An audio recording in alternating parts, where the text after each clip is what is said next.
요셉에 대해서 말씀을 전하기 위해서입니다. 성경에 많은 아버지들이 있지만 예수님의 아버지였던 요셉의 이야기를 들어보신 적은 별로 없을 줄 압니다. 저 역시도 아버지 요셉이라는 사람에 대해서 설교를 한 적은 거의 없었던 것 같습니다. 그저 있으면 성탄절에 착한 아버지 요셉 이야기를 제외해 놓고는 사실 예수님의 아버지 요셉은 예수 그리스도의 탄생 배경에 엄청난 중요한 자리에 있었음에도 불구하고 별로 그렇게 존재감을 느끼지 못하는 아버지로 보여지고 있는 것이 사실입니다. 거의 요즘 아버지 수준 같습니다. 그에 반해 예수님의 모친이셨던 마리아는 성경에 많이 부각되어 있습니다. 또한 초대교회 때부터 예수님의 어머니 마리아는 점점 신격화되기 시작하면서 로마 캐톨릭 교회에서는 아예 교리에 하나님과 인간 사이의 중보자 역할을 하는 그런 신격화된 위치에까지 이르게 되는 것이 사실입니다. 그러니까 예수의 어머니 마리아의 이러한 위치에 비하면 아버지였던 요셉은 거의 잊혀진 인물처럼 취급되어 왔다는 것이 사실입니다. 신약 성경 4복음서 가운데 마태복음과 누가복음에서만 예수님의 탄생 이야기가 기록되어 있습니다. 두 복음서에 담겨진 예수님의 탄생 배경 이야기는 각각 다른 이야기들이 들어있는데 예컨대 동방 박사들이 아기 예수님께 세 가지 예물을 드렸던 이 경배 이야기는 오직 마태복음에서만 기록되어 있고요. 그런가 하면 천사들이 메시아 탄생 소식을 전해준 이 목자들의 이야기는 그리고 또 아기 예수님을 만나서 축복했던 시므온과 안나의 이야기는 오직 누가복음에서만 기록되어 있습니다.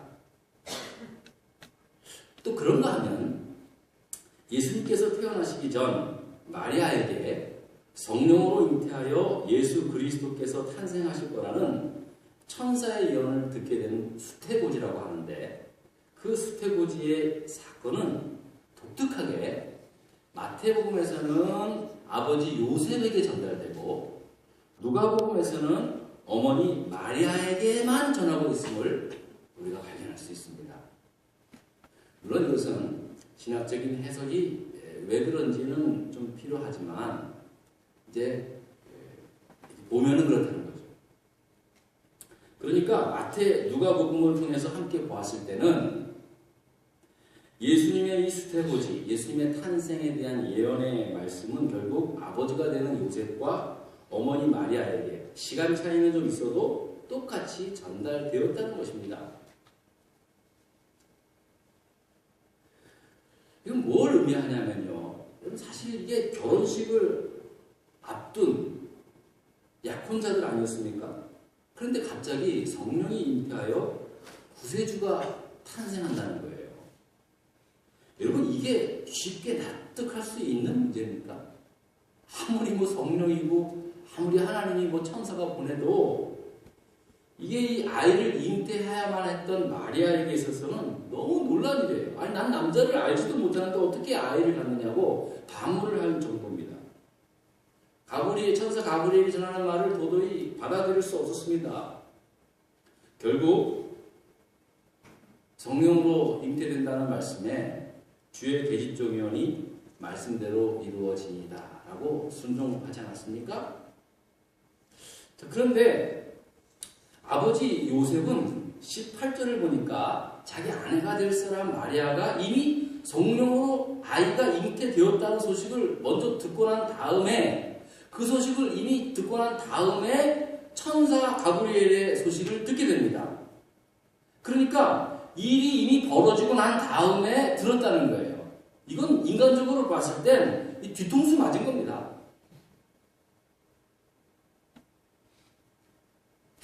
집에서 이렇게 하다 보면 아버지는 항상 그래요. 다 엄마랑 뭐 애들이랑 짜고 뭐 다 해놓고 난 다음에 아버지한테 얘기하는 거예요. 참 아버님도 그렇죠. 요셉도 마찬가지예요. 이미 다 일이 벌어진 상황에서 이제 그 이야기를 들은 거예요. 이게 정말 마른 하늘의 날벼락입니다. 충격이었습니다. 아무리 성령으로 잉태되었다 그래도 자기 신부될 여자인데 그 신부될 여자가 임신했다는 말을 들었을 때 얼마나 기가 막힌 것입니까? 아니 새신랑이 되어서 아내를 맞이할 그날만 손꼽아 기다리고 있는 요셉한테 이건 기가 막힌 소식이었습니다. 그래서 어떻게 반응합니까 요셉이? 이 소식을 전해드린 요셉은 본문 19절에 보니까 그 남편 요셉은 의로운 사람이라 그를 드러내지 아니하고 가만히 끊고자 하여 라고 말씀합니다. 이와 같은 사실을 드러내지 않고 그냥 없던 걸로 그냥 끊고자 했다라고 말씀합니다. 그러니까 이 요셉은 자기 아내 될 사람이 아이를 가졌다는 말을 들었을 때 그저 아무도 알지 못하고 조용히 아내 될 사람 마리아와의 관계를 끊겠다고 결심을 했던 것입니다. 여러분, 보통 남자 같았으면요, 이거 완전히 이성을 잃을 문제입니다. 이게 가능한 일입니까, 이게? 진짜 뒤집어질 일이죠, 이게. 어떻게, 나하고 이제 곧 결혼을 앞둔 여자가 임신을 했다는 소식을 들었을 때, 뭐 성령으로, 하나님의 그런 건 들리지 않아요. 항상 무슨 일 터지면 그냥 귀에 들려오는 그것만 듣게 되는 거예요. 그런데 이 요셉은 성경에 말씀합니다. 의로운 사람이었기 때문에 가만히 떠들지 않고 끊고자 했다라고 말씀합니다. 그런데 여러분 이 의롭다는 말, 이 말이 무슨 뜻이냐면 디카이오스라는 헬라어 말을 쓰는데요. 이게 뭐냐면은 아주 정직하고 아주 공의로운 사람이라는 것을 뜻합니다. 그러니까 율법으로는 흠이 없을 정도로 아주 올바른 사람이라는 거예요. 많은 사람들이 이렇게 얘기합니다. 의로웠기 때문에 마리아를 그냥 관계를 끊게 했다라고 생각하는데 그게 아니라 율법으로 아주 흠이 없고 정직하게 굳건하게 율법을 지켰던 의로운 사람이길래 자기 아내 될 사람 마리아가 혼전 임신을 했다고 했을 때 그 마리아의 인생에 닥쳐올 그 비난과 일들, 일어날 일들을 이미 알았다는 거예요. 그 사람이 잘 알고 있다는 거예요. 유도의 율법에 따르면 혼인을 약속한 여자가 간음을 해서 임신을 하게 되면 돌로 쳐 죽이라고 했거든요. 그러니까 이 요셉이 의로웠다고 하는 것은 이미 그가 이런 율법의 상황을 다 알았고 자기 아내 될 사람 마리아가 결국은 죽을 수밖에 없는 상황이라는 것을 알았다는 거예요. 그렇게 되면 이제 혼인 전에 임신을 한 마리아가 율법의 정죄에서 피할 수 없는 길이 없었을 것이고 피할 수 있는 길이 없었을 것이고 결국 비참한 죽음을 맞이해야 할 일이 일어날 수 있는 상황이었다는 거예요. 아무리 뭐 뱃속에 성령으로 잉태된 뭐 예수님이 계셨어도 이건 태어나기 전에 돌로 맞아 죽을 수밖에 없는 상황이었다는 사실입니다. 요셉이 이걸 알았다는 거예요. 이 일이 만일 다른 사람에게 알려지면 자신의 약혼녀 마리아가 돌에 맞아 죽게 될 것을 너무나 잘 알았기 때문에 그저 조용히 다 덮어두고자 했다는 사실입니다.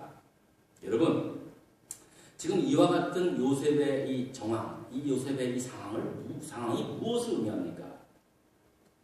요셉은 분명 믿음으로는 의로운 사람이었지만 자기가 믿는 믿음으로 율법을 믿는 그 의로는 당장에 죽어 마땅하지만 그 전에 자기 아내들 마리아를 정말로 사랑했던 남자였다는 것을 의미하고 있다는 것입니다.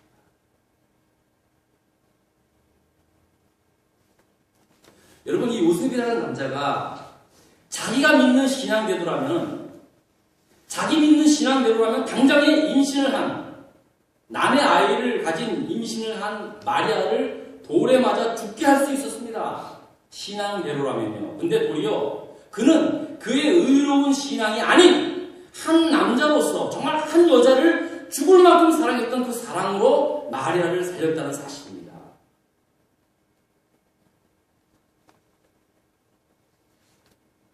즉 신앙이 아닌 사랑으로 그를 살렸다는 겁니다. 여기에 아이러니가 있습니다. 요즘 같으면 다른 남자의 아이를 가진 여자라 할지라도 기꺼이 아내로 맞이하는 그러한 남편들도 있습니다. 미국에서는 가끔 볼 수 있습니다. 그런데 예수님 당시 시대는 요셉 자신만 괜찮으면 되는 시대가 아니었습니다. 주변 사람이 알기만 하면 마리아는 절대로 살아남기 힘든 시대였기 때문에 요셉은 최선의 방법을 택해서 마리아도 살리고, 사랑하는 여자 마리아도 살리고 그 뱃속에 있는 아이도 살리고자 하는 마음이었습니다.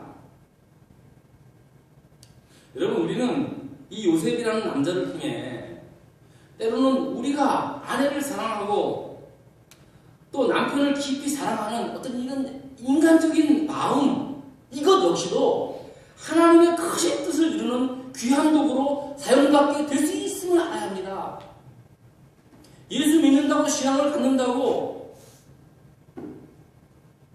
마치 인간적인 어떤 그런 사랑들을 타부시 여기는, 세속적으로 여기는 그러한 위험한 생각을 할 수가 있는데요. 요셉이 의로웠다라는 말은 의로웠기 때문에 그를 살린 게 아니라 율법을 너무나도 잘 알았던 의로운 사람이었기 때문에 오히려 신앙이 아닌 인간적 사랑으로, 연민으로 자기 아내를 살렸다는 것입니다. 여러분, 우리가 살아가면서 아무리 하나님께서 하시는 일이고 교회를 위하는 일이고 믿음의 결단이 있는 일이라 할지라도 당장의 그것들을 감당하는 데 있어서는요, 결코 쉽지 않습니다. 무조건 믿음만 있다고 가능한 일이 아닙니다. 그럴 때 인생의 동반자 되는 사람이 옆에서 격려해주고 감싸주고 또 감춰주기도 하고 깊이 사랑해주는 그런 마음들이 하나님의 선을 이루는 놀라운 역할을 하고 있는 것입니다. 자기 믿음만 있다고 이게 될 수 있는 일이 아닙니다.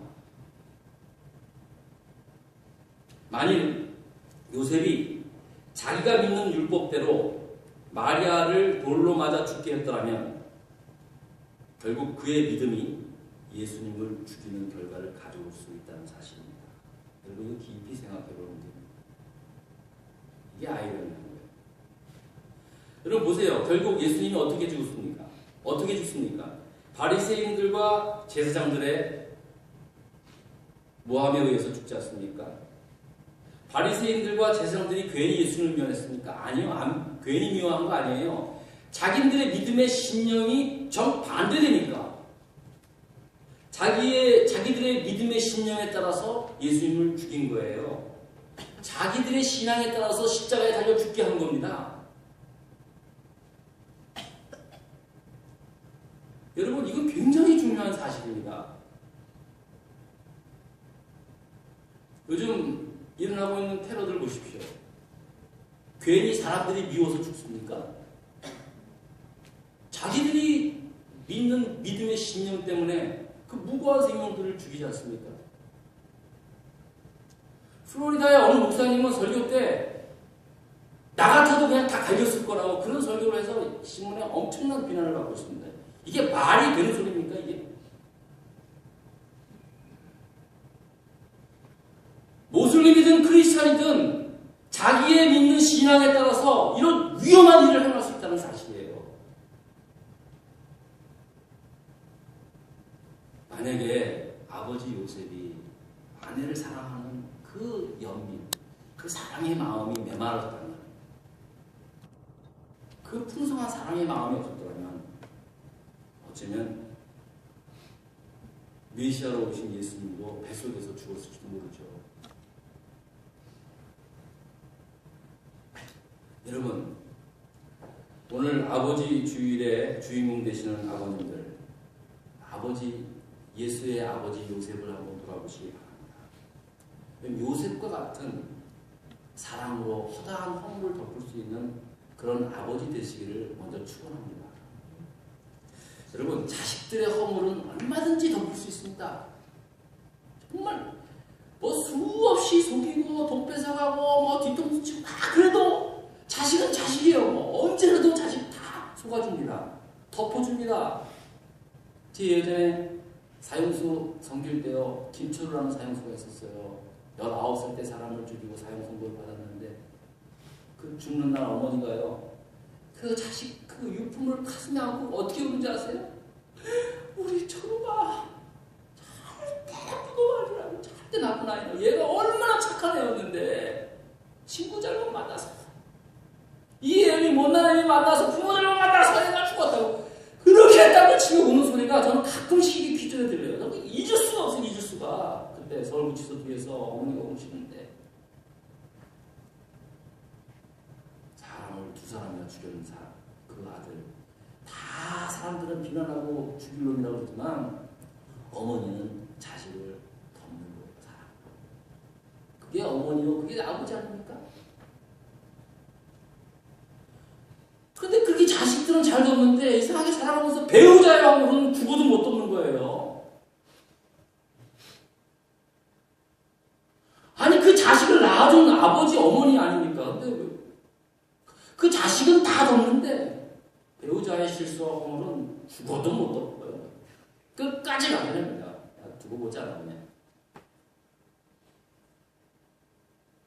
여러분, 끝까지 덮으셔야 합니다. 그게 아버지입니다. 그래서 부부는요, 가능하면 서로가 정죄해서는 안 돼요. 당신 때문에, 당신 잘못 때문에. 여러분, 오히려 다른 사람들은 다 이해 못해도 내 아내, 내 남편은 그래도 이해하고 덮을 수 있어야 합니다.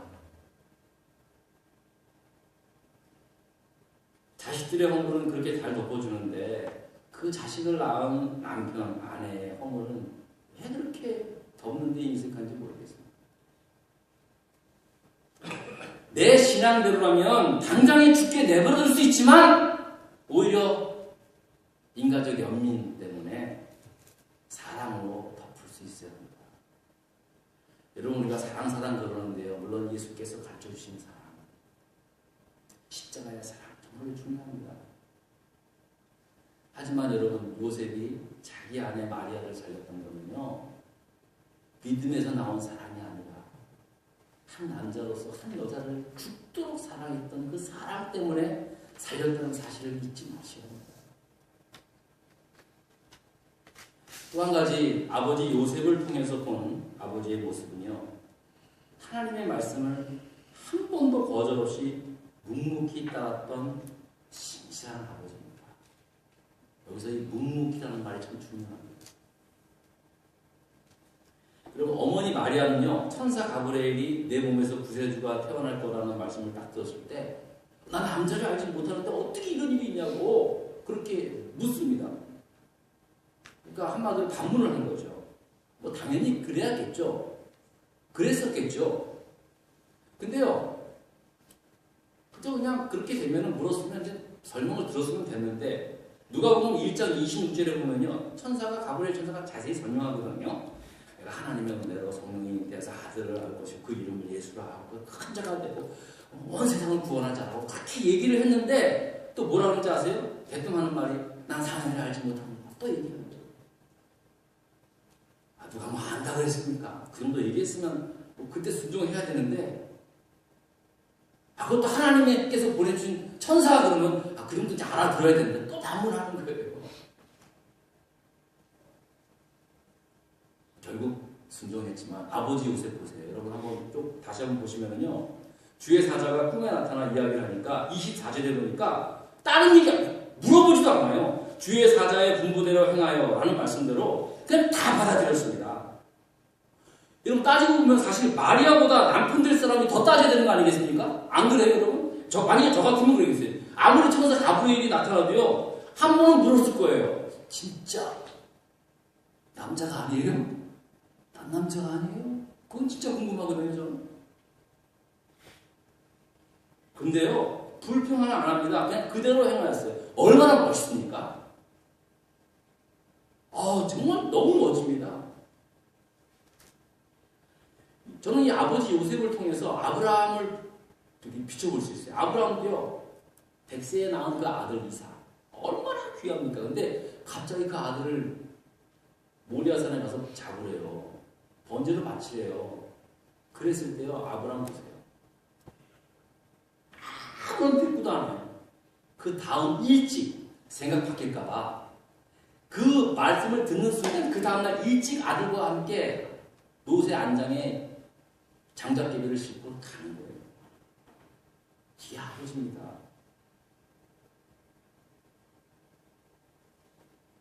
여러분, 이 위기 때마다, 또 마태복음 2장 13절에 보면은요, 위기 때마다 주의 사자가 꿈에 요셉에게 나타나서 어떻게 하라고 가르칩니다. 여러분, 사실 아버지들은 자존심이 있습니다. 여러분, 아내 되시는 분들 이렇게 타고 가서 보세요. 어디 길 찾아가는데 좀 잘못 들었어요. 그럼 옆에서 아내분들이 아유, 왜 또 그렇게 들어가냐고, 다시 틀렸잖아. 그러면 아버지들 열받습니다. 가만히 내버려둬야 돼요. 그러면 가만히 내버려둬야 돼요. 옆에서 뭐 이리 가라 저쪽으로 가라 하지 말아야 돼요. 아버지들 자존심 상하거든요. 요셉도 다 생각이 있잖아요. 근데 꿈에 나타나서 이렇게 하라 저렇게 하라 그래요. 한 번은 애굽으로 피하라 그래요. 군소리 없이 애굽으로 갑니다. 야, 이거 쉬운 게 아니잖아요. 미국에 살다가 갑자기 저 남미로 가라고 얘기해 보세요. 누가 합니까? 그 정도의 순종이었다는 거예요. 2장 19절 이하에 보면요, 헤롯 왕이 죽고 난 다음에 주의 사자가 또 이스라엘로 돌아오라고 얘기합니다. 군말 없이 돌아옵니다. 게다가 요셉의 고향도 아니에요. 저 변들이 살기 힘든 갈릴리 나사렛으로 살았을 때 군말 없이 순종하는 아버지 요셉을 봅니다. 이게요, 말씀으로 읽으니까 그냥 그랬나 보다 하죠. 이게 쉬운 게 아닙니다. 정말. 사실 어머니 마리아는요, 예수님 딱 낳고 난 다음에 그냥 아버지 따라다녀요. 요셉만 따라다녔어요. 나머지 그 다음부터 일은 다 아버지 요셉의 순종으로 예수님의 어린 시절 과정이 다 이루어진 거예요. 사실 따지고 보면 죄송한 얘기지만 마리아는 예수님 낳은 것밖에 없어요. 동의를 안 하시네. 예. 그 다음부터는요, 정말로 아버지 요셉의 순종에 따라서 사실 예수님이 그 위험한 거. 그 헤롯 왕이 예수님 죽이라고 그랬잖아요. 2살 아래 어린애를 다 죽였잖아요. 여러분, 아버지 요셉이 정신 차리지 않았으면요, 정말로 그때마다 주시는 하나님 말씀에 순종하지 않았으면 벌써 예수님도 이 세상에 없었어요.